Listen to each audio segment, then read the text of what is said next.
bienvenue. Juste Faisal que Aziz Roger Drago a été mon supérieur à la mine de Sakam, a été également le supérieur de Sidi Innocent qui avait cours là-bas à la BCAO. Et voilà. Aïe, Mais il n'a pas été bon supérieur, il a refusé la dernière année pour augmenter mon salaire. il n'y avait pas assez de ressources. Ou bien Roger? C'est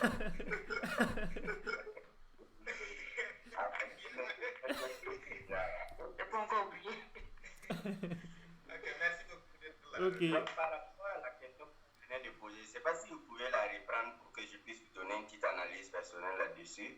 C'était à propos de la confidentialité des données, je crois. Bon, disons que c'est une question assez globale et la question c'est de savoir comment est-ce que chacun de nous peut décrire la sécurité en ces circonstances de télétravail-là.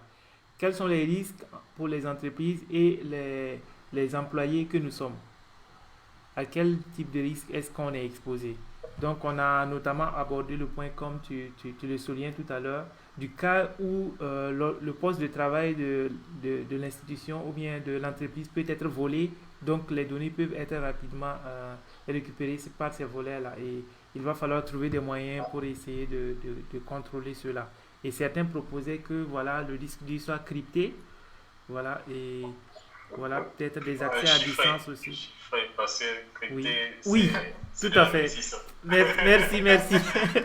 Ok, parfait. Donc, chiffré alors.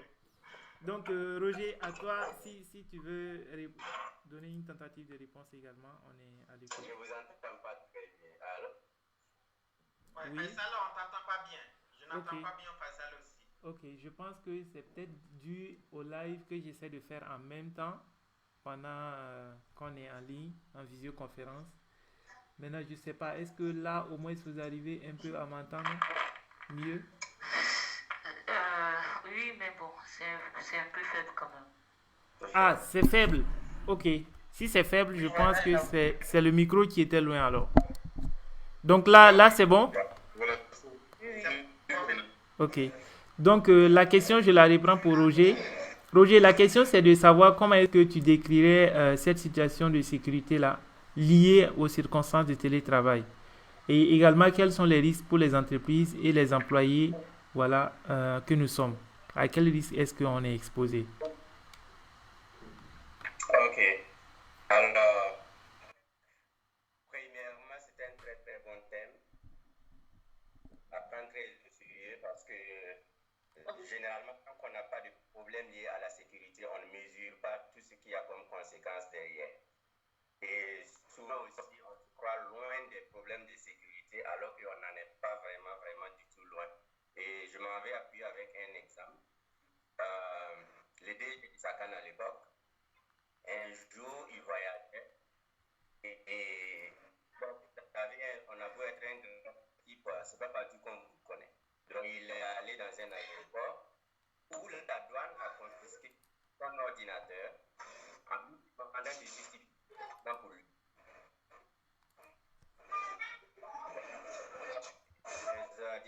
De façon globale, ce qui fait qu'il n'y a pas une juste personnel pour lui.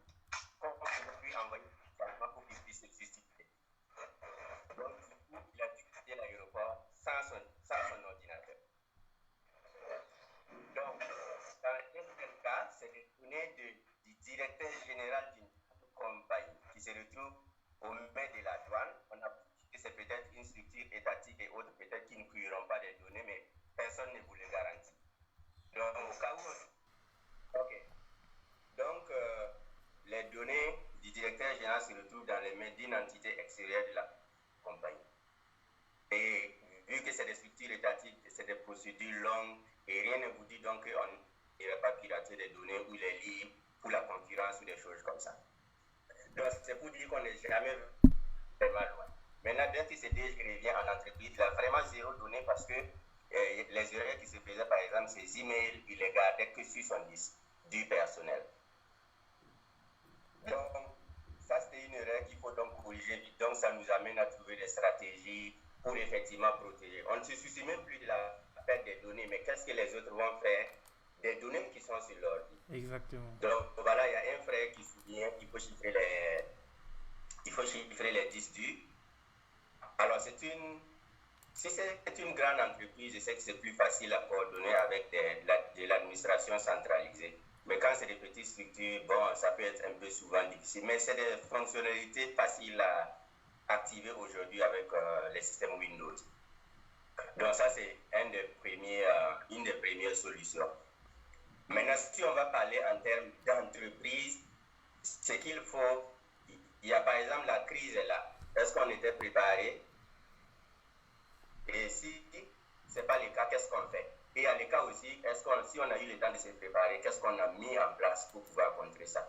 Le monde idéal, je vous explique un peu je puise un peu dans ce que nous on fait actuellement.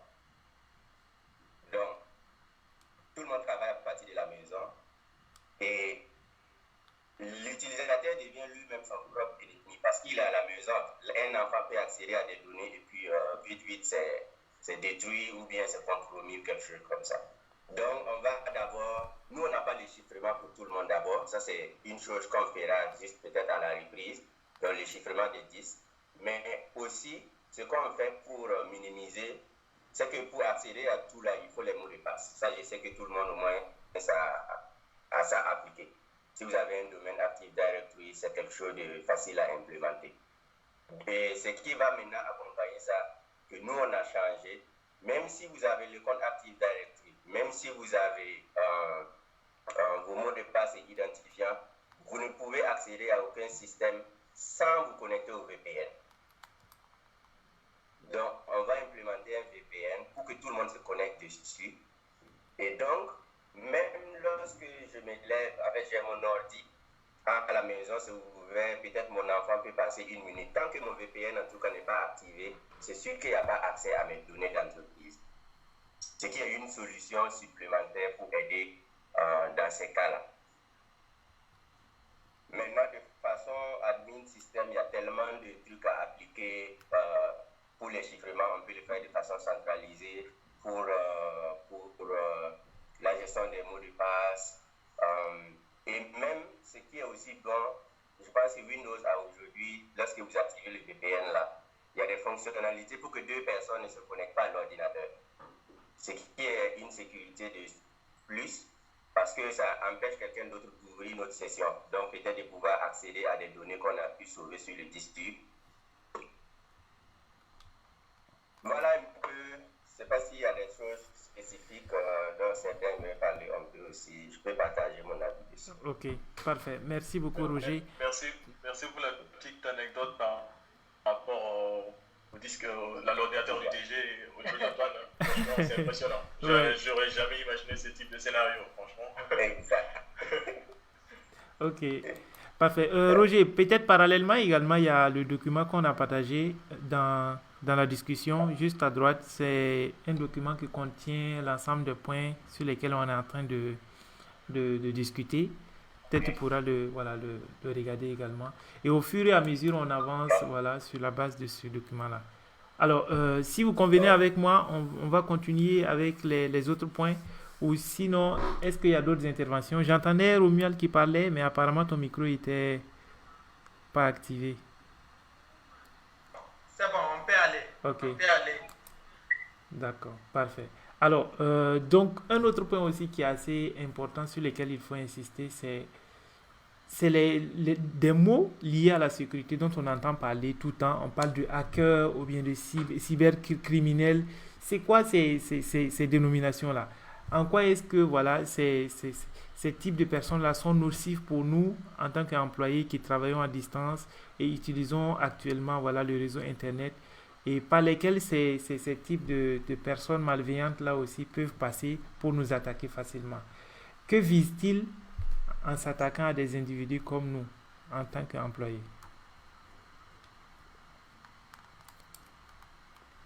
Donc, Metch, est-ce que tu voudrais revenir rapidement? C'est la seule dame parmi nous, hein, donc. Non, je préfère laisser les experts aller et puis après, on va voir. Ok, d'accord.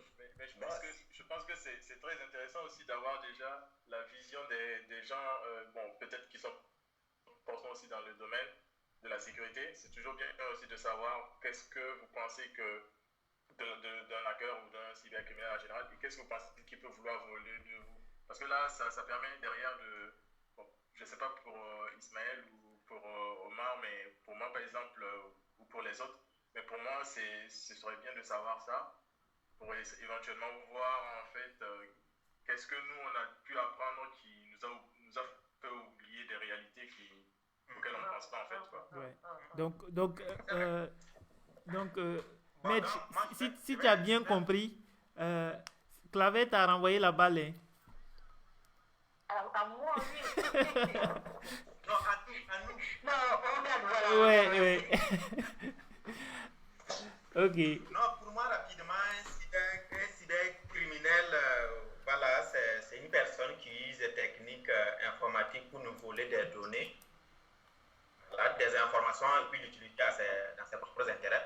On sait aujourd'hui que, voilà, tout le monde a un compte bancaire auquel il accède via son ordinateur ou son téléphone. Donc, un mot de passe et un login qui sont stockés quelque part. Bon, si quelqu'un a la main mise là-dessus, avec notre compte en banque, on a plein de cartes Visa qu'on utilise pour des transactions, dont les mots de passe sont certainement quelque part sur nos navigateurs, sur nos historiques de navigation.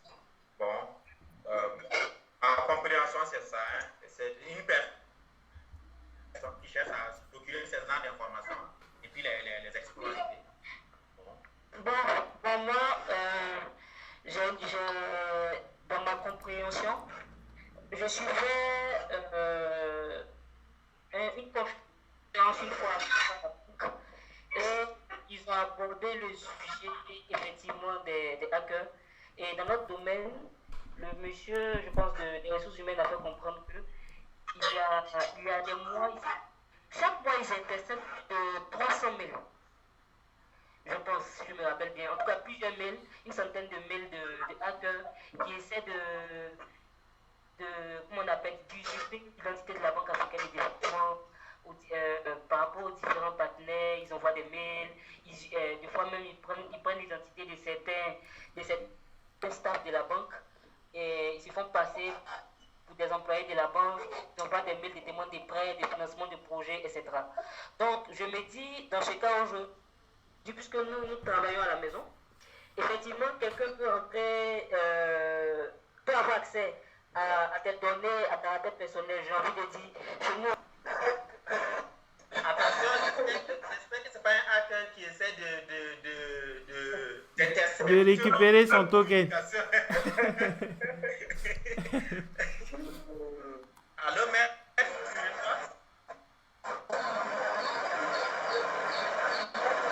Là, on a vraiment des difficultés pour t'entendre, Mitch. Peut-être si tu peux mettre ton micro sur mute. Ou bien te déplacer. C'est pas se mettre sur mute, mais ça compte.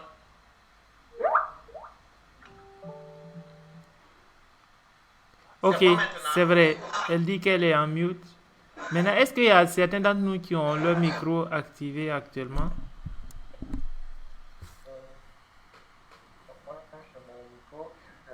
Mais non, là-bas, il n'y a pas de bruit non plus. Mitch, tu peux réactiver ton micro, on va voir. Actuellement, c'est bon.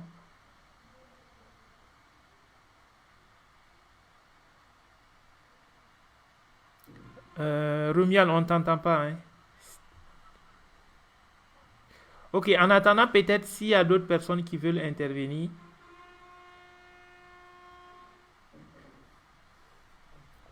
Ismaël, tu veux intervenir? Ok. En attendant le retour des experts. D'accord, parfait.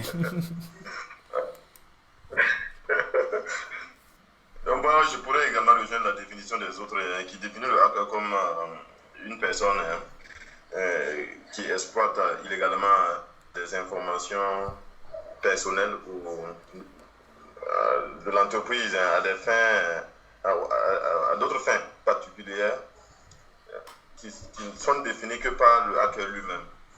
Alors, C'est vrai qu'ils utilisent beaucoup de techniques, un ensemble de techniques qu'ils utilisent pour exploiter ou bien les failles et les vulnérabilités d'une entreprise. Alors, mais, comme toujours, là où on trouve quelque chose de la valeur, bon, je cherche qu'il y a quelqu'un qui veut. Le voleur même peut être considéré comme un hacker. Aujourd'hui, si tu as une moto de 1 million, tu es aussi convoité. Donc, le hacker ne vient que là où les données vraiment de la valeur. Donc, bon, c'est sûr que c'est des données qui s'apparentent à des données personnelles ou bien des données financières et autres qui recherchent. Ok, je vais donner une définition brève en attendant que les experts nous donnent leur retour.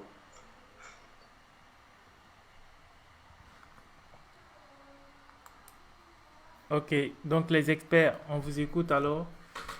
Parce que, bon, pour moi également, c'est la même chose, hein. Les hackers, c'est des individus mal intentionnés qui peuvent passer au travers d'une communication que tu as avec une tierce partie et essaient de dérober certaines informations qu'ils vont utiliser à des fins, voilà, qu'ils auront définies pour eux-mêmes, mais pas pour l'intérêt de nous-mêmes ou de notre employé. Donc, si les experts maintenant peuvent nous éclairer davantage, on vous écoute. Ok. Je peux parler? Oui, Roger. Ok. First, première chose que j'aimerais corriger, le hacking n'est pas forcément illégal. Le hacker n'est pas forcément une personne mal intentionnée. C'est maintenant l'autre usage, parce que je vous explique. Le début du hacking, c'est des entreprises elles-mêmes qui vont payer des gens pour trouver les faiblesses de leur système. Ok? Donc, nous sommes une entreprise,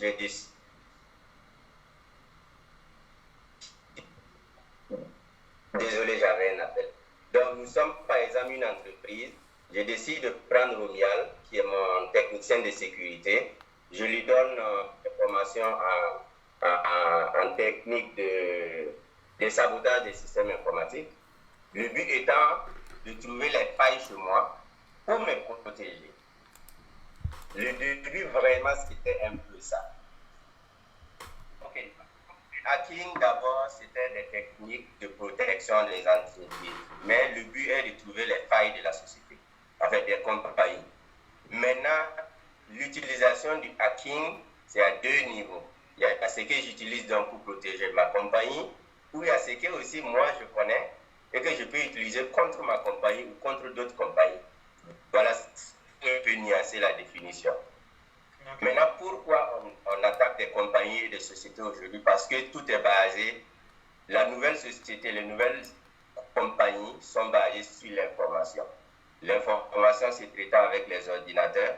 Donc, plus je touche aux ordi, plus je peux saboter, par exemple, ou voler des données, ou en tout cas empêcher l'autre d'être plus concurrent que moi. Voilà un des premiers buts. Et maintenant, là derrière, il y a tout ce qu'on appelle, je peux chercher des infos pour aller regarder ton compte bancaire et prendre de l'argent. Je peux chercher des infos sur ton ordi pour voir qu'est-ce que ta société est en train de préparer comme projet. Donc voilà, ça est là, en tout cas, là où le hacking nous a amenés aujourd'hui. Ok. C'est comme ça et voilà. Ok. Merci bien, Roger. Donc, nos deux autres experts, Isma et Claver. Je vais partir et laisser le meilleur pour la fin. Un Claver. Dans ce cas, je préfère intervenir pour le moment, puisque le meilleur doit venir pour la fin. Non. C'est plus que dans le game que moi. Parce que moi, je ne peux pas parler en fait de hacker en fait. Et en fait, j'ai comme l'impression que tout le monde en fait maintenant, bon, que c'est comme les gens les identifient à une personne. Alors qu'il faut comprendre qu'aujourd'hui, c'est des équipes de personnes qui travaillent. Quand vous voyez en fait, et maintenant en fait, quand ils se réunissent, en fait, chaque personne en fait a sa tâche en fait dans l'équipe. Il y a des personnes qui sont spécialisées dans le vol de données. Par exemple, la vente des données qui se refont dans le dark web. Il y a des personnes qui sont spécialisée dans le vol. Il y a une personne qui est spécialisée dans la conception, par exemple, du site ou bien de l'outil où les données vont être mises en fait pour pouvoir être mieux exploitées. Il y a une personne qui est spécialisée dans la recherche de clients. En fait, ils sont organisés en fait ainsi maintenant. Ce n'est plus en fait une seule personne en fait qui travaille pour récupérer. Maintenant, bon, là, on peut dire aussi que je parle en fait de ceux qui visent gros. Ce n'est pas des petits en fait trucs. Et en fait, dans ce lot de personnes, il y a plusieurs. Par exemple, je remarque qu'il y a beaucoup, par exemple, les booteurs aussi. Il y en a qui parlent aussi de hackers, bon, entre guillemets, ce qu'on dit en fait le booter. C'est peut-être beaucoup plus des gens en fait qui en fait, je peux dire un peu malins, qui t'envoient des mails en fait pour te faire en fait miroiter certaines choses en fait et te tromper pour que tu puisses en fait leur envoyer dessus. Ok, d'accord. Pour que tu puisses en fait leur envoyer dessus. Il y a aussi en fait ceux qui font du phishing. C'est-à-dire ils reprennent un site web, ils le refont en fait à l'identique pour pouvoir récupérer tes informations d'identification.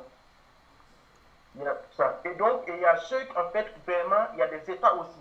Donc on parle de hackers, mais les États se piratent entre eux. On voit par exemple pour l'Iran qui a eu le problème avec Stuxnet au début lorsqu'ils faisaient en fait et mettaient en place leur système de trucs nucléaires là, pour extraire l'uranium. Les États-Unis ont fait introduire une clé USB qui a été introduite par un des experts en fait, des chercheurs qui ne savaient pas, qui a introduit dans le système et ça a pris tout le réseau et ça a tout bousillé en fait leur centrifugeur. Je pense que je me souviens bien, et ça a foutu tout leur programme en fait nucléaire à terre. Donc aujourd'hui, il y a certains virus en fait, tout le monde le sait, c'est des États qui se trouvent derrière. Et on a même vu, à l'époque, Sony a voulu faire sortir un film sur Pyong, le dictateur nord-coréen là. Et par la suite, en fait, Sony s'est fait pirater. Ils avaient un film qui devait, leur nouveau film qu'ils étaient en train de produire, on les avait menacés de tout en fait divulguer. Ils ont été obligés d'abandonner le projet en fait de film. Voilà. Donc il faut se dire que voilà, aujourd'hui les acteurs sont organisés en plusieurs équipes et il y a des petits acteurs de gens qui aiment jouer en fait. Ils font ce qu'on appelle du défaçage.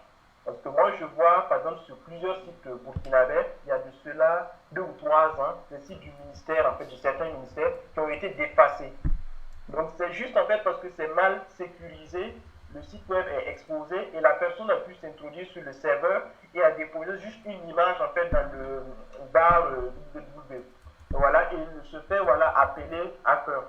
Donc ça c'est des personnes en fait qui ont des notions aussi, qui aiment s'amuser et faire du truc. Sinon, en réalité, les vrais hackers, ils sont cachés, ils sont surtout souvent, fonctionnent beaucoup plus souvent aussi dans le dark web, comme tu m'as dit. Le dark web, comme tu m'as demandé, c'est, je ne maîtrise pas en point, mais c'est des sites web en fait non référencés dans le système en fait, où tu accèdes par Chrome notamment, avec des points oignons et tout ça. En fait, c'est des sites web. Là, les sites web que tu vois référencés par Google et les autres moteurs de recherche, là, c'est juste une petite partie. Il y a énormément de sites en fait non indexés que tu ne peux accéder qu'avec en fait des outils spécifiques et c'est plus ça qu'on appelle le dark web. Bon, peut-être si les autres ont beaucoup plus de pression dessus. Je suis déjà allé une seule fois, c'était au début quand je faisais une étude pour voir comment c'est et j'ai juste regardé vite fait et après je ne me suis plus trop intéressé à ça. Quoi. Donc je laisse la pleine esclave. Ok, merci beaucoup Ismaël. Ok. J'avoue que sur le dark web, c'est pas toujours conseillé d'aller avec son ordinateur habituel parce que tu peux en ressortir avec beaucoup de choses en fait, beaucoup de virus et de malware en fait. Quoi. C'est à faire avec beaucoup de précautions. C'est une VM. Ouais, exactement, ouais, peut-être une VM à la fin. Ouais, j'avoue que j'ai pas vraiment grand chose à ajouter après les interventions des uns et des autres. Hein. Parce que je sais que moi, de ce que j'avais appris du hacker en général, c'est que le hacker, en fait, c'est plus une culture. C'est genre, j'essaie de faire les choses qui sont un peu différentes de ce que les autres font. Quand, par exemple, il y a un système qui existe, ça a été pensé de telle façon, ça a été construit de telle manière, ça doit fonctionner comme ça, ben, moi j'essaie de penser différemment pour voir est-ce que si je mets ça ou si je fais ça, est-ce que ça peut changer la manière de fonctionner du système et tout. Donc c'est vraiment cette culture-là pour voir en fait comment on peut faire toucher aux choses, améliorer les choses, comment on peut challenger les choses en fait. Et donc derrière, après, il y a eu toute cette histoire de est-ce qu'on utilise ça pour plus faire du mal ou plus pour faire du bien? Dans quel sens? Dans le sens que pour faire du bien, c'est comme une entreprise qui développe son système. Tu arrives, tu essaies de voir comment tu peux arriver à avoir accès, quelles sont les vulnérabilités qui peuvent exister. Et là, tu arrives à avoir accès, tu conseilles l'entreprise par rapport à comment corriger les différentes failles. Ça, c'est, on va dire, les hackers blancs, comme on aime le dire, les appeler. Et il y a les hackers dans le sens noir, dans le sens que eux, c'est vraiment ceux qui sont dans l'ombre et qui cherchent à faire du profit. Donc, eux, c'est soit ils veulent faire du mal pour faire du mal, dans le sens qu'ils veulent juste montrer qu'ils peuvent le faire.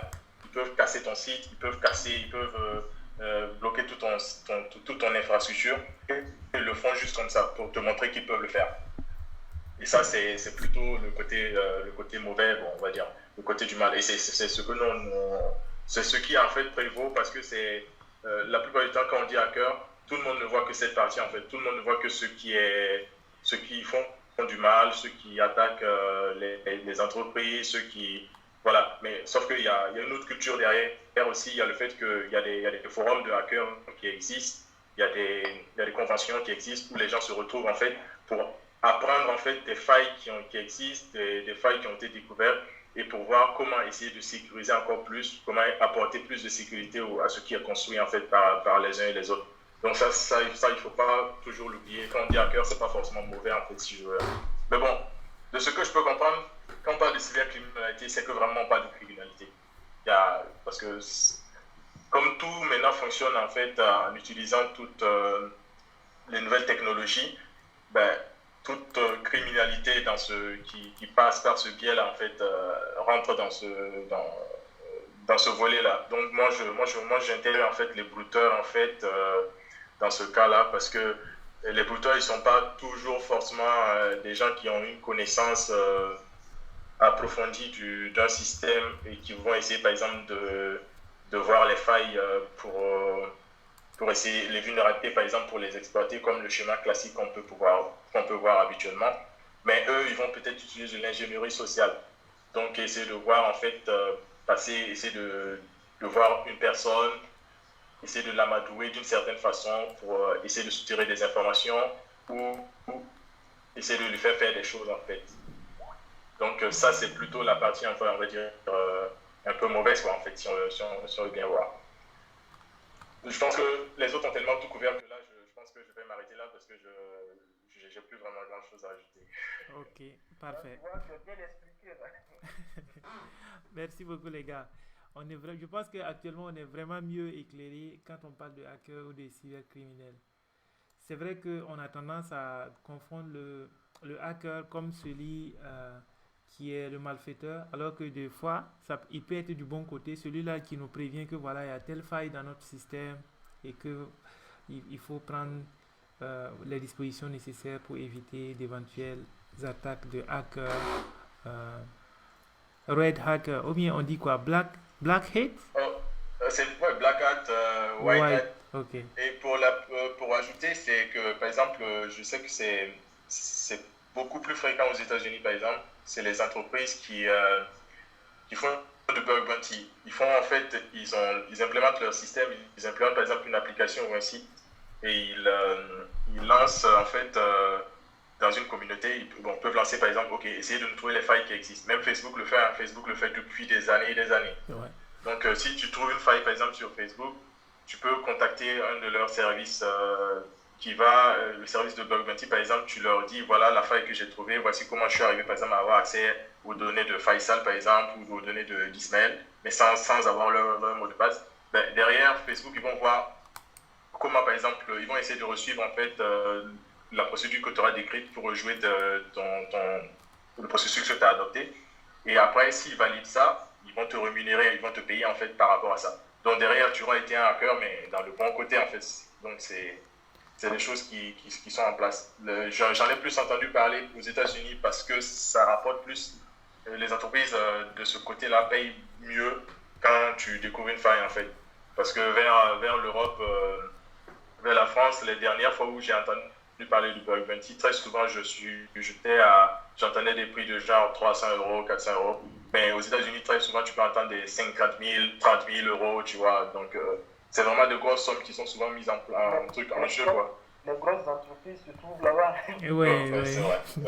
Effectivement. Voilà. Il y a juste quelques euros, quoi, quelques centaines d'euros. Exactement, c'est ça. Ouais. Ici, c'est plus, je veux dire, en France, par exemple, on va dire, quand on met en place un bug bounty, c'est plus dans l'esprit de, OK, on va vous amener à plus développer vos connaissances, essayer de voir, c'est plus une culture de partage, de connaissances, en fait. Tu veux essayer de voir jusqu'à quel point tu es bon ou jusqu'à quel point tu arrives à maîtriser, par exemple, les techniques pour arriver à exploiter, par exemple, des vulnérabilités.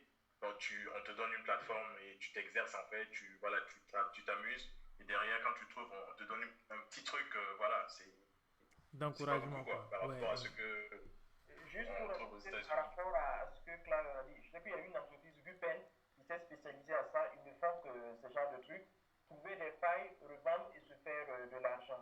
Ouais. Et j'avais entendu parler, j'ai oublié le nom d'une entreprise israélienne qui, elle, s'est spécialisée en fait en trouvant des 0D, c'est-à-dire des failles non trouvées sur des systèmes comme Microsoft ou d'autres outils assez utilisés, et ils les revendent en fait à des États. Eux se sont spécialisés en fait dans ce genre de business.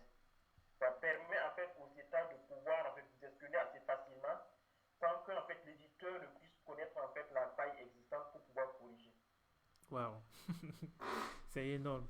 Effectivement, dernièrement, il y a un Sénégalais, un jeune Sénégalais, je pense de notre promotion, hein, il a notamment découvert une faille qui se trouvait sur les Tesla de Elon Musk, et il a même été voilà, embauché, il a été voilà, euh, karma, il est allé s'installer là-bas et il travaille avec Tesla. Donc c'est vraiment des choses formidables, en tout cas intéressant à savoir. J'avoue que leur équipe, je pense qu'il est en collaboration avec un Chinois, je crois, si je ne me trompe pas. Mais ils ont fait pas mal de tests dans ce sens-là. Ils ont remporté pas mal de prix aussi. Ils sont plus on va dire, ils sont très performants et aussi bas niveau dans le sens que, par exemple, quand on parle en C, on va dire, ils communiquent vraiment avec un peu plus d'assembleurs et tout, et du coup, ils maîtrisent les systèmes et tout, et ça, c'est très bien. J'ai vu quelques posts sur Twitter, là, que j'ai essayé de lire. J'avoue qu'il y a des choses que j'ai pas du tout compris, là. Donc, bon.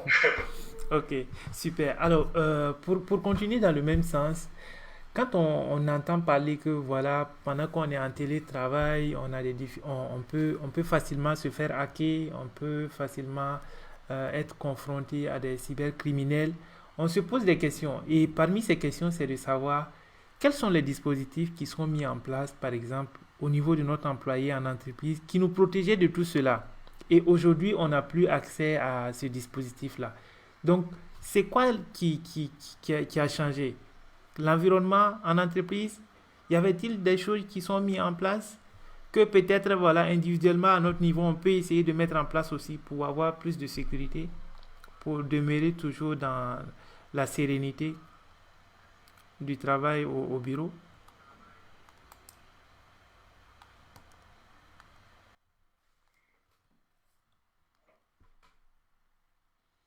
Bon, je sais que la plupart du temps, quand on parle d'une attaque qui peut viser directement l'utilisateur final en fait, dans une entreprise, c'est qu'on passe très souvent par du phishing, donc l'hameçonnage en fait. Ça veut dire on essaie d'envoyer un mail assez intéressant, un mail qui peut souvent prendre plusieurs formes, hein, par exemple un mail qui peut coller avec la manière de communiquer de l'entreprise. Par exemple, quelqu'un qui sait par exemple que à la base, par exemple, quand on écrit les mails, on utilise tel type d'entête et qu'on signe de telle façon par rapport à l'équipe dans laquelle on est, il peut construire en fait son mail de manière à ce que, à dire par exemple, OK, Match, j'ai une obligation, par exemple, une tâche, par exemple, à te faire accomplir de la part de tel directeur, et en fait, c'est assez urgent. Donc, du coup, on joue souvent aussi sur ce volet d'urgence, le besoin, par exemple, pour l'employé de devoir répondre, en fait, ou de lire ce mail, en fait, sur le coup, ou d'ouvrir peut-être les pièces qui sont jointes. Donc, derrière, on va essayer, après, d'infecter la machine de l'utilisateur, et maintenant d'accéder au réseau de l'entreprise. Donc ça, c'est souvent le schéma qu'on adopte. Ça, c'est pour avoir accès déjà un accès au réseau interne de l'entreprise. Donc maintenant, pour se promener dans l'Active Directory et tout, bon, voilà. Ça, c'est l'autre volet quand, par exemple, l'utilisateur est au niveau utilise directement le SI de l'entreprise en interne. Par contre, quand, par exemple, il s'agit de quelqu'un qui se trouve chez lui, à la maison, et qui utilise, par exemple, son ordinateur, bon, les attaques sont différentes à ce moment. Parce que quand tu vas viser la personne, peut-être que ce que tu vas vouloir, c'est peut-être qu'elle essaye de retransmettre peut-être des messages à d'autres personnes ou de retransmettre des fichiers à d'autres personnes. Ça peut s'orienter de plusieurs façons. Mais moi, ce que je vois la plupart du temps, c'est que principalement, c'est le phishing en fait, qu'on doit craindre la plupart du temps en cette période de confinement. C'est vraiment ça qu'il faut craindre, notamment les mails qu'on reçoit, de qui on les reçoit et qu'est-ce que ça contient. Parce que c'est pas tous les mails en fait qu'on peut ouvrir, on peut être tenté d'ouvrir tous les mails, mais éviter d'ouvrir les pièces jointes en fait la plupart du temps. Quand je travaillais dans le centre opérationnel de sécurité, on avait des alertes qu'on avait configurées par exemple pour repérer par exemple les mails qui étaient transmis en utilisant par exemple l'identité des VIP. Les VIP, on va dire, c'est ceux qu'on considère comme les directeurs, vice-présidents, ou voilà. Parce que très souvent, ce qui se passe, c'est que on peut réutiliser par exemple leurs adresses mail pour t'envoyer à toi, Faisal, un mail en se faisant passer pour le vice-président. Pourtant, en fait, c'est pas vraiment le vice-président. Donc derrière, il faut arriver déjà à repérer tout ça, tous ces scénarios. Quand on est en entreprise, il y a des systèmes de suivi qui font que quand le mail passe et qu'on a repéré, derrière, on va valider avec le VP que c'est vraiment lui qui a envoyé le mail. Si ce n'est pas lui, en fait, derrière, il y a une action qui est entreprise pour investiguer sur l'ordinateur de la personne qui a reçu le mail pour voir est-ce qu'il n'y a pas eu d'autres connexions, est-ce qu'il n'y a pas eu des opérations qui ont été faites, en fait, à partir de cette machine-là, à partir du moment où le mail a été reçu. Donc, derrière, on peut suivre les événements, les connexions qui sont initiées à partir de la machine. On peut même récupérer l'ordinateur de la personne pour récupérer une copie de la mémoire, pour analyser, pour voir est-ce qu'il n'y a pas un malware qui est installé. Mais comme en fait là maintenant on se trouve chez nous à la maison et que l'entreprise ne va pas forcément avoir le moyen de pouvoir surveiller tous les flux réseau qui sont échangés à partir de notre machine, c'est maintenant à nous de prendre la responsabilité de devoir voir en fait qu'est-ce qu'on fait en fait à partir de nos machines, qu'est-ce qu'on reçoit et qu'est-ce qu'on en fait, qu'est-ce qu'on fait de ce qu'on reçoit. Je ne sais pas si peut-être que les autres peuvent ajouter.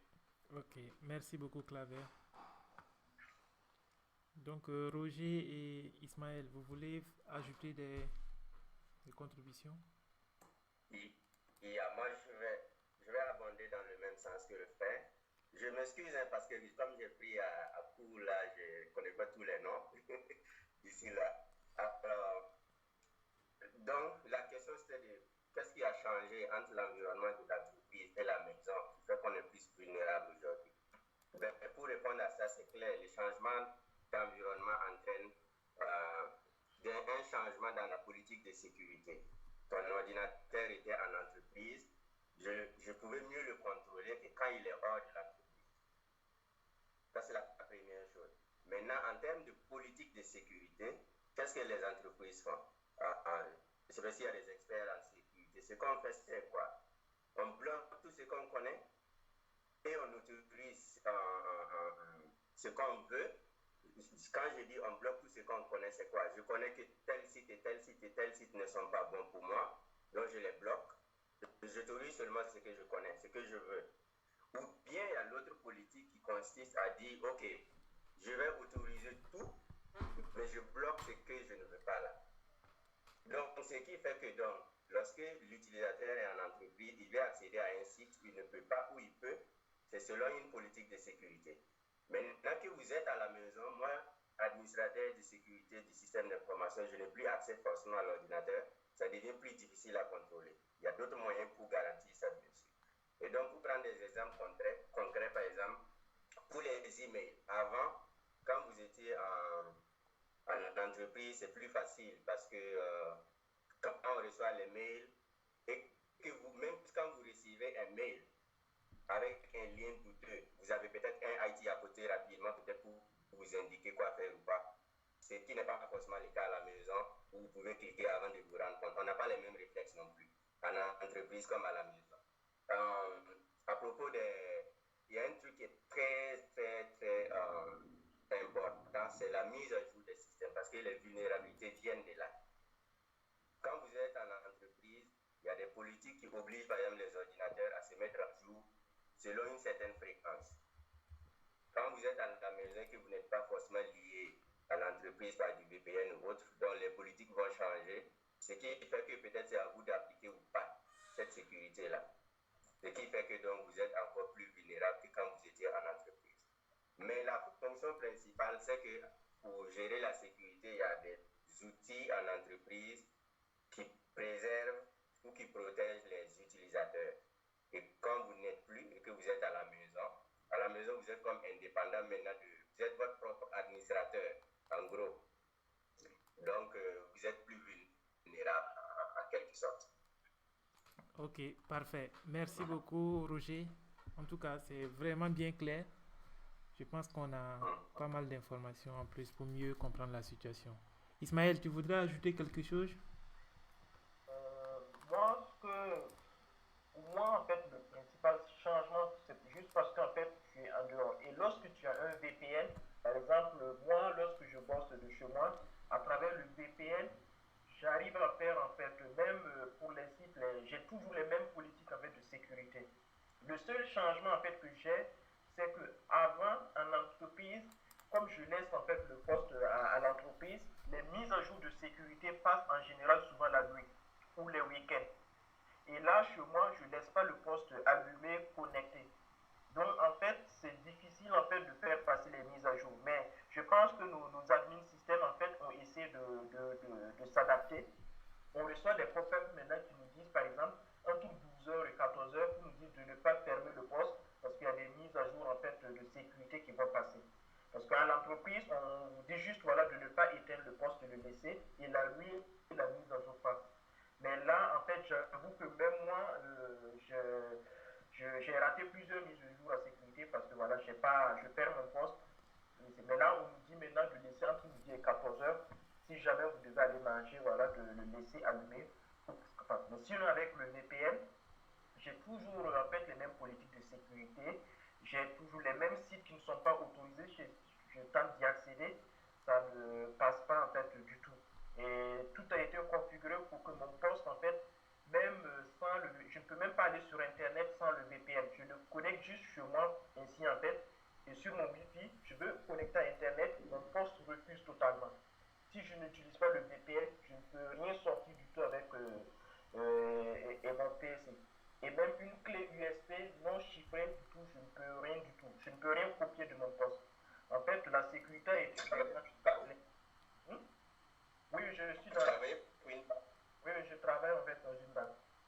Ouais, mais j'avoue que c'est pas propre aux banques, hein, parce que même chez nous, effectivement, il y a ces protections-là aussi. Pour les clés USB, par exemple, dès que tu la branches, ça te demande le chiffrement ou pas du tout. Si tu ne chiffres pas, tu as accès à la lecture seule. Ouais. Je voudrais aborder peut-être dans le même sens. Par exemple, si tu essaies de te connecter au VPN, automatiquement, on te fait sortir de Internet. Tu n'as accès qu'aux ressources de l'employeur. Donc, tout ce à quoi le VPN te donne droit, tu as accès à ça. Mais tu ne peux pas aller, par exemple, sur les sites parallèles, carrément comme si tu étais sur Internet. Donc, je ne sais pas, est-ce que pour vous, admin, c'est quelque chose qui a du sens? C'est quoi les raisons quand on applique une telle politique? Alors, moi, je peux répondre à ça. C'est ce que le frère venait d'expliquer là. Quand c'est en banque, c'est très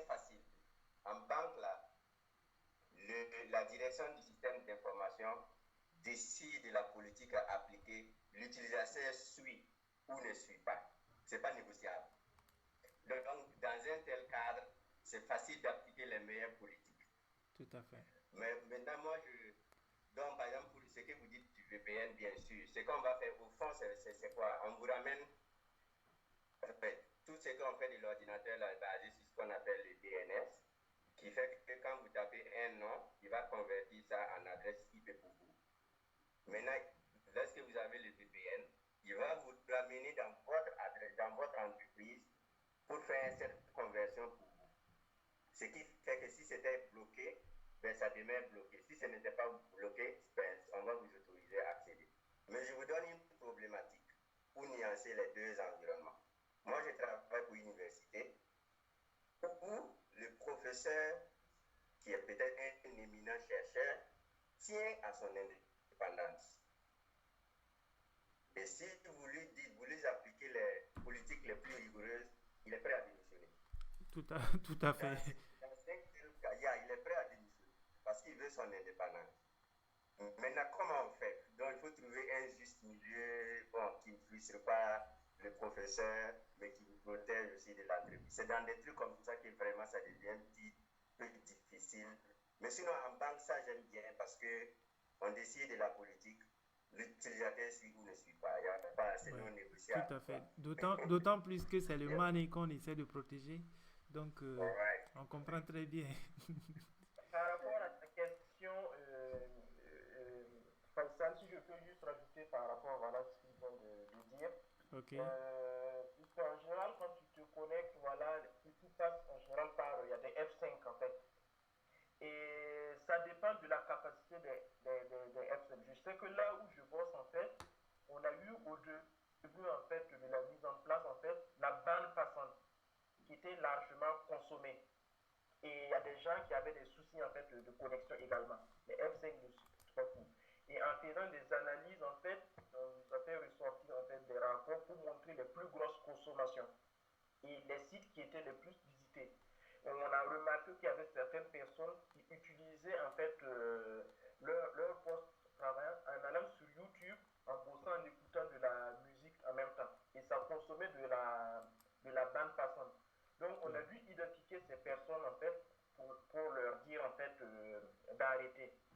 Peut-être en fait l'entreprise aurait pu en fait prendre la décision de bloquer par exemple totalement l'accès à YouTube sur le VPN. Mais ils leur ont dit, on leur a informé en fait d'arrêter en fait d'aller sur ces sites pour consommer de la bande passante qui va surcharger en fait les F5. Donc c'est juste voilà pour ajouter par rapport à mon expérience qui s'est passée dans mon entreprise. Ok. Merci beaucoup Ismaël. Alors, il y a Bonaventure et Medj qui nous écoutent toujours. Donc, je ne sais pas, est-ce que vous avez des choses aussi à ajouter à ce niveau?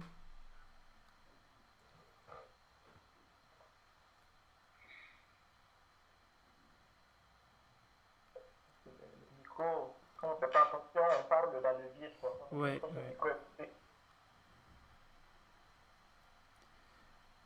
Est-ce que vous aviez encore des choses à ajouter, Medj ou Bonaventure? Ok, donc s'il n'y a pas autre chose à ajouter, ce que je vous propose, c'est qu'on continue toujours dans les points de notre conférence. Alors, cette fois-ci, voici la question qui est posée, c'est quels sont les types d'attaques auxquelles on est exposé en télétravail? Quels sont les types d'attaques auxquelles on est exposé? Que ce soit sur PC ou sur le mobile. Parce que certains d'entre nous, peut-être, on va opter peut-être d'essayer de se connecter à l'environnement de travail aussi sur le téléphone. Parce qu'on souhaite peut-être avoir des notifications quand certains mails sont envoyés. Et donc, on est amené à utiliser également le mobile dans l'environnement de travail. Donc, quels sont les types d'attaques auxquelles on est exposé de ce fait-là, que ce soit sur PC ou sur le mobile?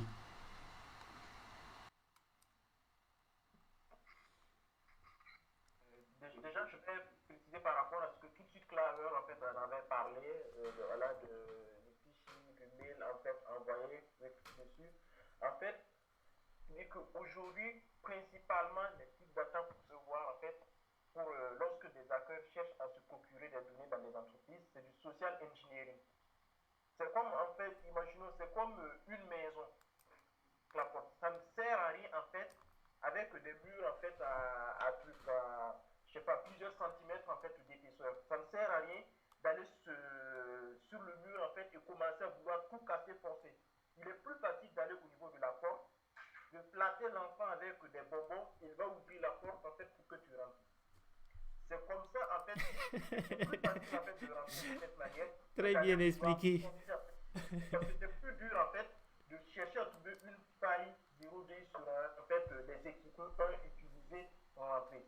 Donc, c'est plus facile en utilisant les utilisateurs, en fait, qui ne s'y connaissent pas, en leur envoyant principalement des fichiers ou des mails avec des fichiers corrompus pour qu'ils cliquent, en fait, pour pouvoir t'ouvrir maintenant la porte pour que tu puisses rentrer. Et souvent, ces personnes, en fait, lorsque tu sens que tu as fait une bêtise, en fait, tu as peur de te dénoncer, de dire que, en fait, tu as cliqué sur un fichier et tu sens qu'il y a dû avoir quelque chose, mais tu ne vas pas aller te dénoncer. C'est au moment où les analystes, en fait, vont faire, en fait, leur travail qu'ils vont voir que, ça vient, en fait, de tel poste. Et dans les investigations, la personne va dire, oui, bon, en fait, ouais, j'ai reçu un fichier PDF, voilà, et bon, je n'ai pas fait attention, je n'ai pas trop réfléchi, j'ai cliqué dessus, et ça a commencé. Donc, il faut se dire que les principales attaques là vont être du social engineering parce que c'est plus facile que de vouloir forcer en fait le système en fait comme faire des brute force ou des trucs comme tu cherches. Ok, merci Ismaël. Alors, Roger, tu veux abonner dans le même sens? En fait, au lieu de, oui, mais je ne vais pas revenir sur ce qu'il a déjà dit, je vais juste ajouter des petits éléments. Il y a l'utilisateur lui-même aussi qui devient un danger pour lui-même. Quand vous étiez en entreprise, il y a des choses que vous ne faisiez pas devant l'ordi ou avec l'ordi et que vous êtes plus tenté de faire parce que vous êtes seul, vous êtes dans un environnement familier. Et donc, vous pouvez ne pas avoir les mêmes réflexes de sécurité parce qu'en matière de sécurité, il y a ce qu'on met comme défense, comme outil, mais aussi le comportement de l'utilisateur. Donc, l'utilisateur peut s'exposer plus lui-même parce qu'il se trouve dans un cadre familier. Il peut essayer d'aller sur des sites qu'il ne devrait pas. Et l'autre chose, même dans l'environnement familial, votre enfant peut se retrouver sur votre ordinateur et puis,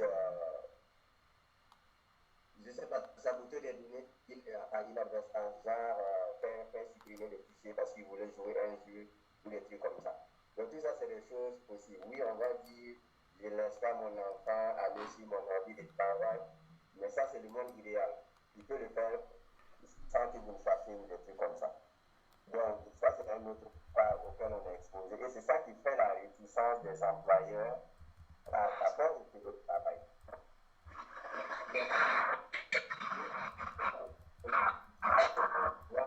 Après, parce que ça va être une méthode du travail. On va étudier les statistiques pour voir est-ce qu'on a eu plus de pertes de données, des trucs comme ça quand on était à la maison que quand on était au bureau. Et maintenant, bon, après ça, je pense que le reste là, c'est vraiment les mêmes choses que quand on était à la maison. C'est à peu près les mêmes. Sauf que ta défense reste à ce moment-là. Ok, merci beaucoup Roger. Claver, tu veux aborder aussi le même point? J'avoue que je n'ai pas grand chose à ajouter. J'ai un peu plus parlé, beaucoup plus parlé aussi du phishing lors de ma précédente intervention. Du coup, je pense que j'ai brossé un peu plus cette problématique en fait. On entend aussi parler sur les applications de vidéoconférence, notamment Zoom et autres. C'est vrai en fait que pour une personne qui maîtrise, qui a piraté en fait les serveurs Zoom pour voilà, récupérer les flux, mais je dis que pour arriver à faire ce genre de truc, c'est que en fait, c'est pas des petits hackers en fait qui peuvent se permettre de faire des trucs. C'est des gars très très organisés, peut-être souvent même soutenus par des États derrière.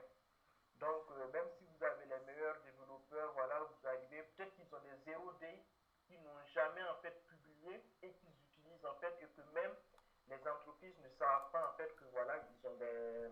L'éditeur ne sait pas en fait qu'il possède des failles sur son outil. Donc, je me dis qu'en fait, que si des hackers en arrivent en fait à vouloir récupérer des flux en fait, vidéo, c'est qu'en fait, ils ont de gros moyens derrière en fait pouvoir faire en fait et que ça sera très très difficile en fait de les arrêter, de les identifier. Il y a aussi en fait le système en fait que voilà, par exemple, tu peux utiliser des outils d'autres pays. Par exemple, imaginons nos présidents qui utilisent, voilà, qui utilisent des outils un peu américains. On va se dire que les données transitent en fait pour arriver sur des serveurs de ces pays. Et si cet éditeur en fait partage des données avec l'État, donc voilà, il pourrait avoir en fait toutes les informations échangées entre peut-être deux présidents ou deux entreprises en fait de nos pays. Donc je me dis peut-être voilà des entreprises comme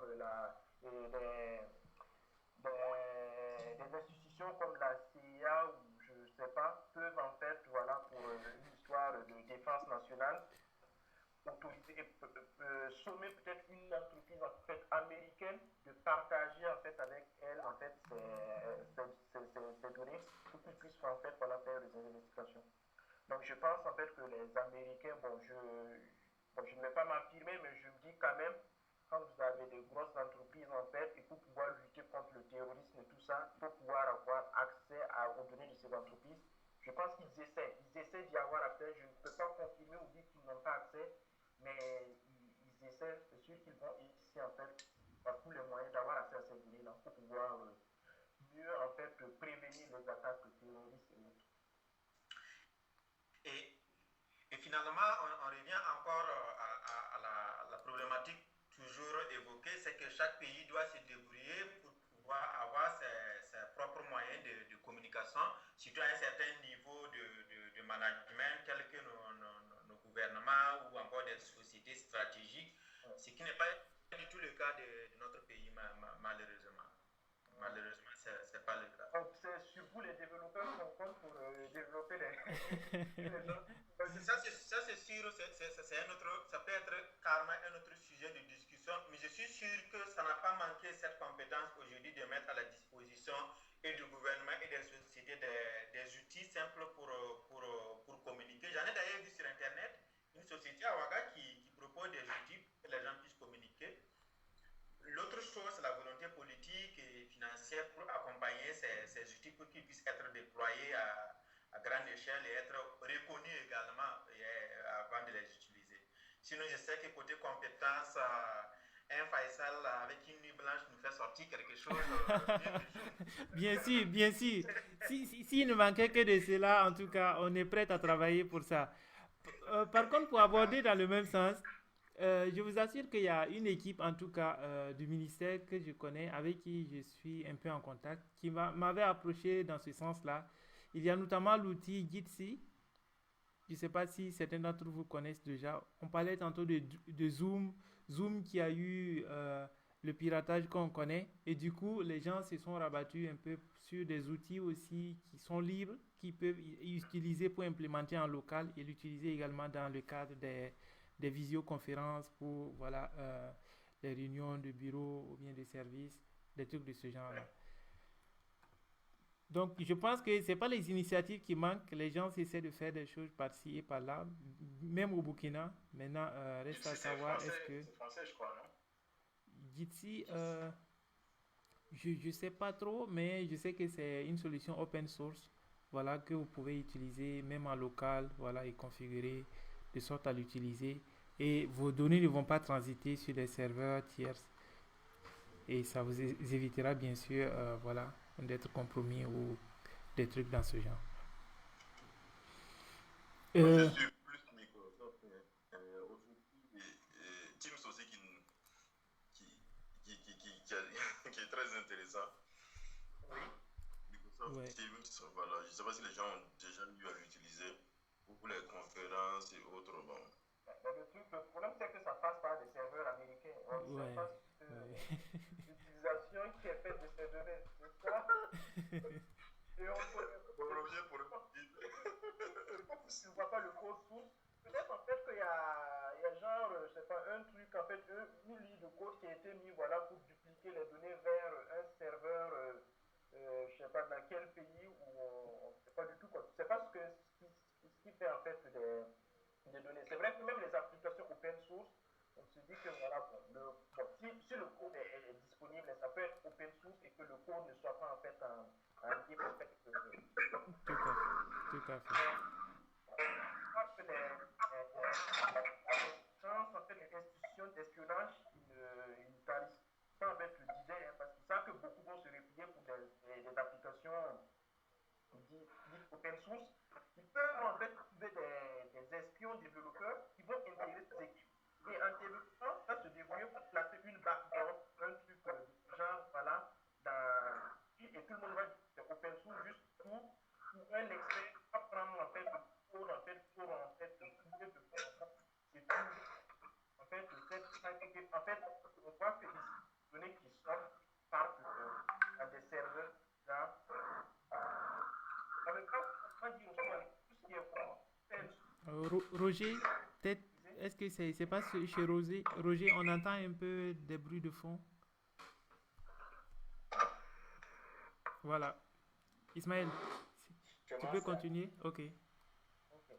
Donc, en fait, si c'est une source, en fait, et puis il y a des experts qui se sont penchés dessus pour analyser le code, en fait, voilà. Mais des experts peuvent se pencher aussi dessus et ne rien voir. Parce qu'il y a plusieurs moyens de cacher les trucs, d'obfusquer le code, en fait, pour que ça paraisse, en fait, normal et que tu passes à côté.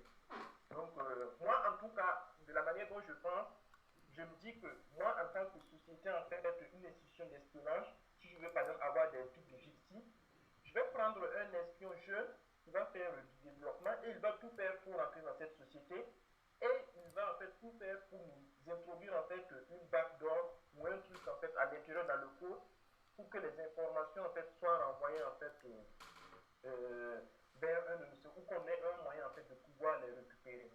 Je n'ai pas d'exemple en tête, mais je pense que il y a eu des articles où j'ai lu ou des applications où on a découvert en fait des backdoors ou des trucs. Par exemple, même le navigateur Quant français disait être privé, machin. Après, on a découvert en fait que derrière, ils utilisaient Bing, le navigateur Microsoft, lorsque tu tapais, et en fait, ils revendaient des données. Et derrière, bon, ils sont un peu excusés, vite fait, mais on voit que la majeure partie en fait on se dit privé pour attirer les gens. Et après, on découvre que derrière, il y a des données qui sont revendues à des tiers. Quoi. Voici une information intéressante. Quand je pense que j'avais commencé à faire la promotion des comptes auprès d'autres personnes, merci beaucoup. Non, mais je pense qu'ils ont corrigé parce que c'était le début. Voilà, bon, il fallait trouver des ressources parce qu'en fait, ils ne sont pas rentables depuis le temps qu'ils ont commencé. Donc, à un moment donné, il faut faire entrer de l'argent, sinon vous allez mourir. Et actuellement, c'est la vente des données qui marche le plus, quoi. Oui, mais quand ils utilisent ce paramètre ils ne stockent aucune information de personne et ils respectent la vie privée, contrairement à Google ou autres, et que parallèlement on découvre ce genre de choses, autant donc rester chez Google et puis bon, au moins on sait pour eux, ou en tout cas pour eux c'est déjà déclaré, que d'aller ailleurs penser qu'ils sont meilleurs alors que ce n'est pas du tout le cas. Quoi. Tout à fait. Mais bon, on se cache beaucoup. On essaie juste de voir quelle est la solution qui nous expose le moins. Ouais. Et puis une autre chose aussi est que c'est vrai que ces outils-là qui sont déjà propriétaires, que nous utilisons peut-être dans nos entreprises, ne permettent pas d'avoir, on dira, assez de sécurité ou bien de maîtrise sur nos données, mais il demeure toujours que ces outils-là souvent sont vraiment performants et ils permettent de mieux réaliser voilà, l'objectif visé, notamment par exemple quand on est en train de faire une conférence, quand tu utilises un outil comme Zoom, c'est vraiment facile, tous les utilisateurs peuvent maîtriser cela facilement. Et même que voilà, la fluidité aussi de la communication, elle est bien là. Et tantôt, je pense qu'il y a Bonaventure aussi qui a abordé l'aspect de Team. Team qui est l'outil de Microsoft qui est assez robuste également, très bien.